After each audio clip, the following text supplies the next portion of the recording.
Hi hello welcome to big TV. నేను మీ గౌతమి. గత 2 రోజులుగా మనం ఒక న్యూస్ అనేది చాలా వైరల్‌గా మారుతుంది. ఇంట్లో ఉన్న ప్రతి ఒక్క చిన్న పిల్లలకి కాఫ్ వచ్చినా, దగ్గొచ్చినా, ఏదొచ్చినా కూడా మనం వాడే సిరప్ ఏదైతే ఉందో దానివల్ల చాలామంది ప్రాణాలు పోతున్నాయి. ముఖ్యంగా చిన్న పిల్లలు కిడ్నీలు ఎఫెక్ట్ అయ్యి ప్రాణాలు పోతున్నాయి అని తెలిసిన వెంటనే ప్రతి ఒక్కళ్ళు కూడా అలర్ట్ అయిపోతున్న పరిస్థితి కనిపిస్తుంది. అయితే మనం తరచూ చూస్తూ ఉంటాం. డాక్టర్స్ దగ్గరికి వెళ్ళగానే చిన్న పిల్లలకి ఎక్కువ శాతం వాడమని చెప్పేది ఆ సిరప్‌నే. మరి ఈరోజు ఆ సిరపే డేంజరస్‌గా మారి పిల్లలు ప్రాణాలు కూడా తీస్తుందంటే ఇంకా ఏం చేయాలి? అసలు నిజంగానే ఆ సిరప్ అన్నది వాడకూడదా? అండ్ సిరప్‌ని కూడా బ్యాన్ చేసినట్టు కూడా తెలుస్తోంది. సో, నిజంగానే సిరప్ అంత డేంజరస్సా? సో, తెలుసుకునే వాళ్ళు మనతో పాటు ప్రముఖ చిన్నపిల్లల వైద్య నిపుణులు డాక్టర్ బాబు గారు మనతో పాటు ఉన్నారు. వారితో మాట్లాడతాం. సార్ నమస్తే. నమస్తే అండి.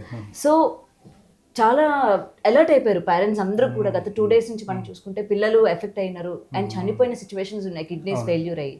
సో, నిజంగానే డేంజరస్ సార్? ఎందుకంటే మీరు చిన్నపిల్లలకి రాస్తూ ఉంటారు కదా, ఆ సిరప్‌నే ఎక్కువ సజెస్ట్ చేస్తూ ఉంటారు కాఫ్ రాగానే. కరెక్ట్ అండి. సో ఇది యాక్చువల్లీ చెప్పాలంటే లాస్ట్ 2 డేస్‌లో 2 రోజుల నుంచి న్యూస్‌లో చాలా చదువుతున్నాము, చూస్తున్నాము. చాలా అన్‌ఫార్చునేట్ అనిపిస్తుంది. చాలామంది పిల్లలు రాజస్థాన్, మధ్యప్రదేశ్, ఈవెన్ కేరళలో కూడా ఈ విషయం జరగటము అయింది. మోర్ దెన్ 20, 25, 30 బేబీస్ పిల్లలు చనిపోయారని న్యూస్ చాలా జనాలకి వెళ్తుంది. దానివల్ల పేరెంట్స్ చాలా భయపడుతున్నారు అండ్ డాక్టర్స్ వైపు నుంచి కూడా భయం ఉంది. సో ముఖ్యంగా దీని గురించి కొన్ని విషయాలు తెలుసుకోవాలి. ఏదైనా డ్రగ్ ప్రొడ్యూస్ చేయాలంటే ఫస్ట్ ఫార్మస్యూటికల్ కంపెనీ సర్టిఫికేషన్ ఇస్తుంది అథారిటీస్కి. సో సర్టిఫికేషన్ అన్ని ప్రీరిక్విజిట్స్ కరెక్ట్ ఉన్నాయా లేదా చెక్ చేసి వాళ్ళు పర్మిషన్ ఇస్తారు.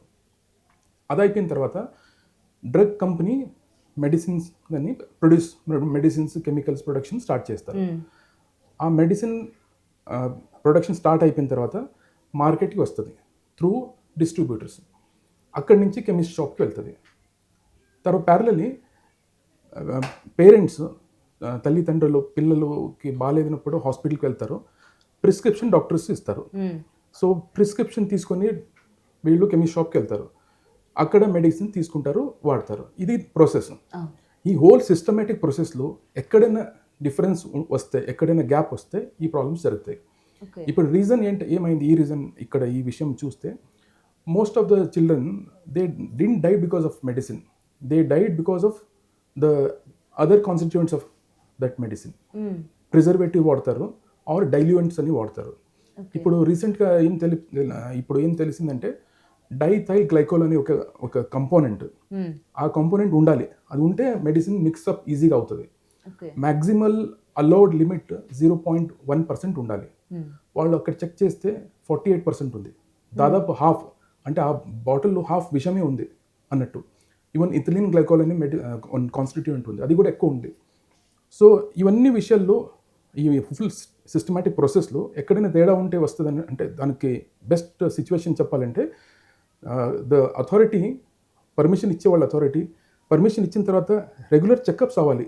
Right point of the times checkup అవ్వాలి. వచ్చే బ్యాచెస్ కరెక్ట్ ఉన్నాయా లేదా, అక్కడ పర్మిసిబుల్ అమౌంట్ ఆఫ్ కాన్స్టిట్యూయెంట్స్ కరెక్ట్గా ఉన్నాయా లేదా అని చెక్ చేస్తూ ఉండాలి. అక్కడ తేడా ఉండొచ్చు. ఇది కాకుండా ఇంకా ఏంటంటే, ఇప్పుడు డాక్టర్స్కి చదువుతున్నప్పుడు లిస్ట్ ఆఫ్ మెడిసిన్స్ గురించి స్టడీ ఉంటుంది. ఏ మెడిసిన్స్ ఏ ప్రాబ్లంలో ఎప్పుడప్పుడు ఎట్లా వాడాలి అనేది ఉంటుంది. దాని తర్వాత గైడ్ లైన్స్ కూడా ఉంటాయి. ఈ మెడిసిన్ ఈ ఏజ్ దాటితే వాడకూడదు, ఈ ఏజ్ కన్నా ముందు మాత్రమే వాడాలి ఆర్ ఉల్టా ఉంటుంది. సో అది అవగాహన డాక్టర్స్ కూడా ఉండాలి. అందరికీ సేమ్ మెడిసిన్ రాయటం ఉండదు. ఇప్పుడు డెక్స్ట్రామెటార్ఫోన్ అనేది ఒక కాన్స్టిట్యూయెంట్ కాఫ్ మెడిసిన్ కోసం వాడతారు. ఇది లెస్ దెన్ 5 years పిల్లలకి వాడకూడదు, మోర్ దెన్ 5 yearsకి వాడచ్చు. సో లెస్ దెన్ 5 years వాడితే డిజినెస్ అవ్వటము, బ్రెయిన్కి సప్రెస్ అవ్వటము, బ్రీదింగ్ స్టాప్ అవ్వటము జరిగే రిస్క్ ఉంటుంది. సో ఈ కొన్ని రాజస్థాన్లో ఆర్ మధ్యప్రదేశ్లో చూసిన ఎగ్జాంపుల్లో ఇది కనిపిస్తుంది. సో బిలో 5 yearsకి డెక్స్ట్రామెటార్ఫోన్ అనే మెడిసిన్ వాడటం జరిగింది అనేది చాలా న్యూస్లో వినిపిస్తుంది. సో 2 విషయాలు ఉన్నాయి. సో ఈ సిస్టమాటిక్ ప్రాసెస్లో రెగ్యులర్ చెక్స్ ఉండాలి, ప్లస్ ప్రిస్క్రిప్షన్ రాసేవాళ్ళు కూడా to the right person, right amount, right dose అనేది ఉండాలి. ఇప్పుడు చిన్నపిల్లల విషయంలో చాలా జాగ్రత్త ఉండాల్సి వస్తుంది. ఈ పెద్దవాళ్ళు చూస్తే ఫర్ ఎగ్జాంపుల్ జ్వరం వస్తే పారాసెటమాల్ తీసుకుంటాం, ఒక టాబ్లెట్ ఉంటుంది అంతే. చిన్నపిల్లలు అట్లా ఉండదు. వాళ్ళ వెయిట్ ఎంత, for example 15 mg/kg per dose అనేది ఉండాలి. సో వాళ్ళు వెయిట్ చెక్ చేసి క్యాల్కులేట్ చేసి ఆ టైంలో ఎంత ఉండాలి మ్యాక్సిమం అంత ఇవ్వాలి. ఓకే. దానికన్నా ఎక్కువ తక్కువ ఇవ్వలేము. ఇప్పుడు చిన్న పిల్లలు ఇంట్లో పెద్ద బాబుకు వాడాం కదా, చిన్న బాబు కూడా వాళ్ళకి వేసేద్దాం వేసేస్తారు. అది అవును. సెల్ఫ్ మెడికేషన్ తీసుకుంటే or without consultation inappropriate medication తీసుకుంటే కూడా ఇది ఐ రిస్క్ కూడా ఉంటుంది. And one more reason, on the counter medications. వెళ్ళి కెమిస్ట్ షాప్లో నాకు దగ్గుంది మెడిసిన్ అన్నట్టు వితౌట్ ప్రిస్క్రిప్షన్. సో అక్కడ వాళ్ళ ఎగ్జాక్ట్గా ఏ ఏజ్కి ఏ మెడిసిన్ ఎంత ఇవ్వాలనేది డోస్ తెలియదు. ప్రతి టైం ఎవ్రీ టైం 5 ml ఇవ్వండి 5 ml ఇవ్వండి అనేది కరెక్ట్ కాదు. పిల్లలకి కరెక్ట్ డోస్ ఇవ్వాలి, కరెక్ట్ వెయిట్ పరంగా చూడాలి, అప్పర్ లిమిట్ దాటకుండా చూడాలి. సో ఇవన్నీ చూస్తే ఈ హోల్ సిస్టమేటిక్ ప్రాసెస్లో ఎక్కడైనా లూప్ హోల్ ఉంటే, గ్యాప్ ఉంటే ఈ విషయం జరుగుతుంది అనేది నా ఒపీనియన్. ఓకే. అండ్ ఇక్కడ ఆల్రెడీ పిల్లలు ఎవరైతే ఎఫెక్ట్ అయి ఉన్నారో వాళ్ళకి ఆల్రెడీ ప్రిస్క్రిప్షన్ వైజే ఇచ్చి ఉంటారు కదా, అండ్ డాక్టర్స్ కూడా ఇది మీరు ఆఫ్టర్ 5 years మీరు యూజ్ చేయాలి, బిలో 5 years ఉన్న పిల్లలకి యూజ్ చేయకూడదు అని చెప్పి బేసిక్స్ ఇన్స్ట్రక్షన్స్ అయితే ఇస్తారు. మరి ఇక్కడ పేరెంట్స్ వినకపోవడం వల్ల లోపం జరిగింది అంటారా, లేకపోతే డాక్టర్స్ వీళ్ళు చెప్పినా కూడా వినర్లే ఎందుకు వచ్చిందని చెప్పి సైలెంట్ అవ్వడం వల్ల అనుకుంటారు? ఆ స్పెసిఫిక్ ప్రిస్క్రిప్షన్లో స్పెసిఫిక్ డ్రగ్ మెడిసిన్ రాస్తారు కదా, ఆ మెడిసిన్లో ఈ diethyl glycol and ethylene alcohol అనేది కంటెంట్ ఎక్కువ ఉంది. కాబట్టి దానివల్ల బేబీస్కి పిల్లలకి ఇబ్బందులు జరిగింది. మల్టిపుల్ ఆర్గన్స్ డ్యామేజ్ అయ్యే అవకాశం, డైరెక్ట్ వెళ్ళి కిడ్నీకి అఫెక్ట్ చేస్తుంది. అది కాకుండా లివర్ డైరెక్ట్ డ్యామేజ్ చేయొచ్చు, అండ్ ఈవెన్ హార్ట్ బీటింగ్ కూడా ఎఫెక్ట్ చేయొచ్చు. సడన్ హార్ట్ స్టాప్ చేసే సిచ్యువేషన్ కూడా ఉంటాయి. సో మోస్ట్ ఆఫ్ దీస్ బేబీస్కి కిడ్నీ ఫెయిల్యూర్ అయింది. వాళ్ళు అడ్మిట్ అయ్యారు ఆన్ ప్రిస్క్రిప్షన్తో తీసుకునే మెడిసిన్. తర్వాత ఇంట్లోకి వెళ్ళిన తర్వాత కిడ్నీ ఫెయిల్యూర్ అయ్యి మళ్ళీ హాస్పిటల్కి వెళ్ళి జాయిన్ అవ్వాల్సి వచ్చింది. సో ఇది not because of the medicine per se, it is because of other constituents. Medicine కాకుండా దాంట్లో ఉన్న డైల్యూయెంట్స్ ఆర్ ప్రిజర్వేటివ్స్, అది దానివల్ల ఎఫెక్ట్ ఎక్కువైంది. Okay. So whole systematic process correct చేస్తేనే ఈ సెట్ అవుతుంది. ఫస్ట్ టైం కాదు, 2022, 2023 కూడా జరిగింది, సేమ్ ఇష్యూ జరిగింది. దానికన్నా 2 years బ్యాక్ కూడా జరిగింది. ఇండియాలో చాలా సారి జరుగుతూనే ఉంది. వీఆర్ ఓన్లీ డిస్కసింగ్, బట్ దానికోసం కరెక్టివ్ యాక్షన్స్ చేయట్లేదు. అదే వెస్టర్న్ వరల్డ్ చూస్తే అమెరికాలో ఇట్లా జరిగింది లాస్ట్ 1937లో, ఆల్మోస్ట్ గతం నియర్ అబౌట్ 85 years బ్యాక్. ఎందుకంటే సిస్టమేటిక్ ప్రాసెస్ బాగుంది. అట్లాగే ఆల్దో కంట్రీ మన పెద్దగా ఉన్న సిస్టమేటిక్ ప్రాసెస్ కరెక్ట్గా ఉంటే ఇట్లాంటి సిచ్యువేషన్ అవాయిడ్ చేసుకోవచ్చు. ఓకే. అండ్ సార్ ఇప్పుడు బిలో 5 years ఉన్న వాళ్ళకి కూడా మీరు కొన్ని సజెస్ట్ చేస్తూ ఉంటారు, మంత్లీ బేబీస్ కి కావచ్చు. కరెక్ట్. సో ఆ సిరప్స్ వీళ్ళు ఏం చేస్తారంటే ఒకసారి యూజ్ చేసిన తర్వాత తగ్గిపోయింది కదా అని చెప్పి ఆఫ్టర్ 2 months 3 months దాన్ని అలాగా పెడుతూ ఉంటారు. కొంతమంది ఫ్రిడ్జ్ లో పెట్టడం, కొంతమంది అవుట్ ఆఫ్ అంటే మామూలు టెంపరేచర్ పెట్టడం. సో తర్వాత కూడా యూజ్ చేస్తే ఎఫెక్ట్ అయ్యే అవకాశాలు ఉంటాయా? అంటే మినిమం ఇంతవరకే అది పీరియడ్ వరకే యూజ్ చేయాలి. ఒకసారి బాటిల్ ఓపెన్ చేసిన తర్వాత వేరే మెడిసిన్స్ కి వేరే షెల్ఫ్ లైఫ్ అనేది ఉంటుంది. కొన్ని మెడిసిన్ కి 1 month ఉండొచ్చు, కొన్ని మెడిసిన్స్ కి 6 months ఉండొచ్చు, 6 weeks ఉండొచ్చు, 8 weeks ఉండొచ్చు. అది తెలుసుకోవాలి. దాని ప్రిస్క్రిప్షన్ లో రాసే ఉంటుంది అండ్ బాక్స్ లో కూడా రాసే ఉంటుంది. తెలియకపోతే కన్సర్న్ పర్సన్ అడగాలి, వెదర్ ఇట్ ఈస్ కెమిస్ట్ లో షాప్ లో ఉండొచ్చు ఆర్ ఈవెన్ డాక్టర్స్ అడగాలి. యూజువల్గా ఇంట్లో కామన్ మెడిసిన్స్ అని cough medicines, loose motion medicines, fever medicines mothers పెట్టుకుంటారు, అదే వాడుతూ ఉంటారు. సో దాని షెల్ఫ్ లైఫ్ దాటిన తర్వాత కూడా it may cause back fire రావచ్చు దానివల్ల.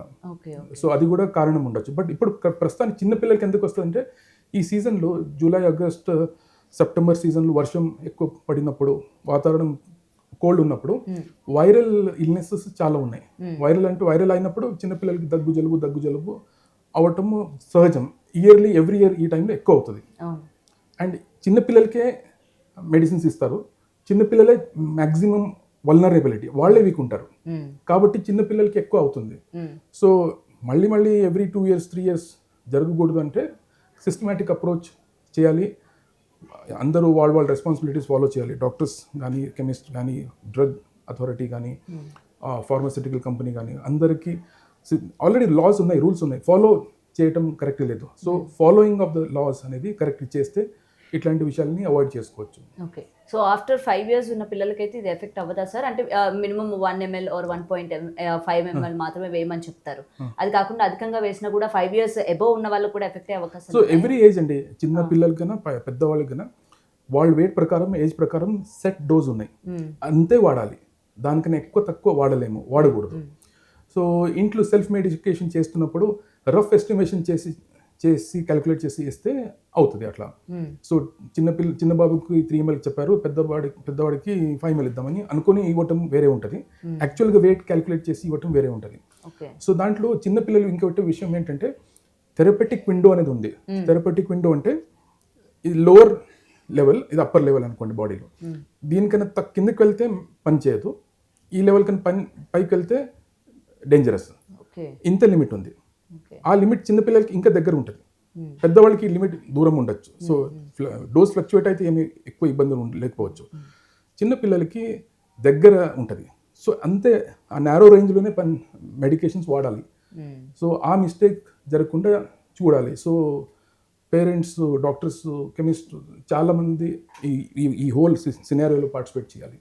అదే, అండ్ ఎందుకంటే చాలా మందికి భయం వచ్చేసింది, ప్రతి ఒక్క ఇళ్లలో కూడా చిన్నపిల్లలు అనేది ఉంటారు, దగ్గు అవన్నీ కామన్ థింగ్స్ కదా, సిరప్ వల్ల తగ్గిపోతుంది కదా అని లైట్ తీసుకుంటూ ఉంటాం, అది పెద్ద ఇష్యూగా తీసుకోం. బట్ ఇది జరిగిన తర్వాత ఆల్రెడీ ఇస్తున్న పేరెంట్స్ ఉన్నారు, వాళ్ళలో కూడా భయం స్టార్ట్ అయిపోయింది, ఏమవుతుంది ఏంటో, ఆల్రెడీ టెస్ట్లకు తీసుకెళ్దాం ఒకసారి, ఎలా ఉంది ఏంటి వాళ్ళ సిచ్యువేషన్స్ అని చెప్పి కూడా. సో అండ్ మనకి ఇప్పుడు హైదరాబాద్ లో కూడా ఇప్పుడు ఈ మెడిసిన్ అనేది సేల్ చేస్తున్నారు సార్, అంటే మీరు ఇప్పుడు ఏమైనా సజెస్ట్ చేస్తున్నారా ఈవెన్ పేరెంట్స్ కి కానీ? సో మెడికేషన్స్ ఉన్నాయి ఇప్పుడు కూడా హైదరాబాద్ సిటీలో కూడా ఉన్నాయి, యూజువలీ ఈ ప్రాంతంలో ఫుల్ అందరూ వాడుతున్నారు. But for specific reasons, specific age గ్రూప్లో మోర్ దెన్ 5 years ఉన్న పిల్లలకి వాళ్ళకి ఎంత కావాలో అంత కరెక్ట్గా వాడుతున్నాము. చిన్న బేబీస్కి ఇంకా వేరే మెడికేషన్స్ ఉన్నాయి. సో కొన్ని 2 మెడికేషన్స్ ఉన్నాయి, ఒకటి ఫెనైలెఫ్రిన్ అనేది, ఇంకొకటి డెక్స్ట్రామెటార్ఫాన్. ఫినాలెఫ్రిన్ వాడితే పిల్లలకి బ్రెయిన్ సంబంధించిన విషయాలు వస్తున్నాయి. సో మోర్ దెన్ 2 years మాత్రమే వాడాలి. డెక్స్ట్రామెటార్ఫాన్ కూడా దగ్గు కోసం వాడతారు, చాలా మంచి మెడిసిన్, పెద్దవాళ్ళు వాడితే దగ్గు తొందరగా తగ్గిపోతుంది. సో ఆ ఎక్స్పీరియన్స్ ఇప్పుడు దగ్గు వస్తే ఇంట్లో అందరికి ఉంటుంది కాబట్టి, పెద్దవాళ్ళకి ఉంది కాబట్టి చిన్నపిల్లలు కూడా ఇస్తున్నారు, అది జరగకుండా చూసుకోవాలి. సో ఈ 2 మెడిసిన్ చాలా జాగ్రత్తగా ఉండాలి, ఫినాలెఫ్రిన్, డెక్స్ట్రామెటార్ఫాన్. ఆ కంటెంట్ ఉన్న మెడిసిన్స్ చదివి అండ్ స్పెసిఫిక్గా డాక్టర్ ప్రిస్క్రిప్షన్తోనే, డాక్టర్ అడ్వైజ్ చేస్తేనే కరెక్ట్ డోస్ మాత్రమే వాడాలి. ఈ 2 కాన్స్టిట్యూయెంట్స్ చాలా జాగ్రత్తగా చూడాలి, ఫినైలెఫ్రిన్ అండ్ డెక్స్ట్రామెటార్ఫాన్. ఓకే, అండ్ ఫైనల్గా సార్ కొంతమంది సొంత ప్రయోగాలు చేస్తూ ఉంటారు, అంటే ఇంట్లో ఉన్న వాటితోనే చిన్నపిల్లలకి తగ్గిపోతుంది కదా, లైక్ జీలకర్ర అంటారు, వామ్ అంటారు, లైక్ ఇంట్లో ఉన్న మన కిచెన్ లో దొరికే ఐటమ్స్ తోని చాలా ట్రీట్మెంట్ చేస్తూ ఉంటారు చంటి బిడ్డలపై. అది కరెక్టే అంటారా? So to certain extent correct అనొచ్చు, ఎగ్జాక్ట్ గా రాంగ్ అనటానికి కొంచెం కష్టం. ఎందుకంటే యూజువల్గా ప్రిస్క్రైబ్ చేస్తున్నప్పుడు దానికి ఏదైనా సైంటిఫిక్ బేసిస్, సైంటిఫిక్ ఎవిడెన్స్ ఉంటే ప్రిస్క్రైబ్ చేస్తాం. సో కొన్నిసారి ఏమవుతుంది, చిన్నపిల్లలకి దగ్గు ఉంటే ఈ మెడిసిన్ వాడలేము, ఆ మెడిసిన్ వాడలేము, థర్డ్ వాడలేము, ఫోర్త్ వాడలేము. సో ఇట్లాంటి టైంలో ఓన్లీ సపోర్టివ్ ఇవ్వాలి. సపోర్టివ్ ఏం చేయొచ్చు, నార్మల్గా ఆవిరి ఇవ్వటము, కరక్కాయ నూరు పెడుతూ ఉంటారు. సో నేను నార్మల్గా నా పర్సనల్ ఒపీనియన్ ఏంటంటే ఏదైనా చేయొచ్చు, బట్ బాడీ లోపల వెళ్లకుండా చూసుకోవాలి. బయటని చేస్తే ఓకే, ఆవిరి దూరం నుంచి ఇచ్చారు ఓకే, మసాజ్ చేశారు ఓకే, బట్ బాడీ లోపల వెళ్లకుండా చూసుకోవాలి. జండు బామ్ సేఫ్ అయినా సార్ పిల్లలకి? జండు బామ్ సిమ్టమాటికలీ సేఫ్, దాని రూట్ కాజ్ కి ఏం ట్రీట్మెంట్ చేయదు. బట్ ఆ టైంలో నోస్ బ్లాక్ అయినప్పుడు బేబీ ఏడుస్తూ ఉంటుంది, పిల్లలు ఏడుస్తూ ఉంటారు, పాలు తాగలేరు, ఇబ్బందులు ఉంటారు, వాళ్ళు క్లియర్ అవడానికి అప్లై చేయొచ్చు. బట్ రక్తం లోపల వెళ్ళదు కాబట్టి అంత భయం లేదు. Okay, right sir, and thanks for the information sir. Thank you very much.